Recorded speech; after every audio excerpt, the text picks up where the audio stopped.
Hello, this is Keenan, and this is 6th grade worksheet lesson 24. For our first problem, we have 2 times the quantity 3p plus 7. We have to distribute this 2 out to both terms. So 2 times 3p is 6p plus 2 times 7, which is 14. And that's our answer. The second problem is basically the same thing, except a little bit harder. Here we have to distribute the 6t out to both terms. So 6t times 4r is 24pr plus 6t times 7, which is 42t. For our third problem, we have 3r squared plus 4sr squared minus 7r squared. In this problem, we have two terms that both have r squared, so we can combine them to simplify. So 3 minus 7 is negative 4, so you get negative 4r squared plus 4sr squared. For our fourth problem, we have 14qu plus 9u plus 13q minus 9qu. Here we again have two like terms, the q's, so 14 minus 9 is 5qu plus 9u plus 13q. For our fifth problem, we have 2b cubed plus 7br minus 5b cubed. We again have a like term, so we're going to subtract 2 minus 5. We get negative 3b cubed plus 7br. Switch around the order if you like, but I don't really care. For our last problem, we have 6x plus 7xy plus 6 times 4x. So here we can combine the 6x and the x to get 7x plus, we have to distribute this 4x out to both terms. So we would get 28x squared y, because the x is multiplied into x squared, plus 24x squared. For our next set of problems, we have to figure out the volume of these rectangular prisms. So the volume of a rectangular prism is equal to its length times its width times its height. Like length, width, and a height. So in this problem, we have a length of 12, a width of 5, and a height of 3. It doesn't really matter which side you assign to which length, width, or height, because they all just get multiplied together. So 12 times 5 times 3 is 180. And then these are in inches, so you have to make sure to keep your units. So this will be inches cubed because it's 3-dimensional.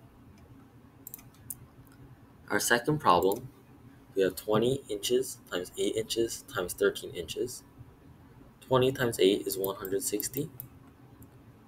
And then 160 times 13 would be 1600, 3, 480 equals 2080. So that would be 2080 inches cubed. I'm doing these problems just top to bottom because it's easier to scroll that way. But technically they are supposed to be 1, 2, 3, 4, 5, 6. So number 2 here is 4 inches times 10 inches times 3 inches. So 4 times 10 is 40. 40 times 3 is 120. That gives us 120 inches cubed. This problem, number 5, is a little bit harder because it has fractions. So when we multiply fractions, to make it as easy as possible, what I like to do is convert these into improper fractions, not mixed fractions. So 7 and 1/2 is equal to 14 over 2 and 1 over 2, which add up to 15 over 2. This is being multiplied by 2 1/2, which is 4 over 2 and 1 over 2, which adds up to 5 over 2, and then times the 4. These 2's and this 4 can cancel out because 2 times 2 is 4. So we're just left with 15 times 5, which is 75. So that's 75 inches cubed. I'm going to skip number 3 because it's the same as all the others and move on to this one, which is half an inch times half an inch times a quarter. Here we just do some simple multiplication of fractions. So you get 1/2 times 1/2 times 1/4, which will give us 1/16. You can convert this to a decimal, which will give us 0.0625 inches cubed. Moving on to the multiple choice section. Our first question is, Ashton raises chickens in his backyard. Altogether, he has 17 hens that each lay eggs every Monday and Tuesday. There are 8 hens that lay eggs on Monday. Each of them lay 3 eggs. If Ashton's hens lay 42 eggs in total per week, how many eggs does each of the hens that lay eggs on Tuesday lay? So, 8 hens lay eggs on Monday and each laid 3 eggs. So that's 24 eggs on Monday. Ashton's hens lay 42 eggs in total a week, so we get 42 minus 24, which will give us 18.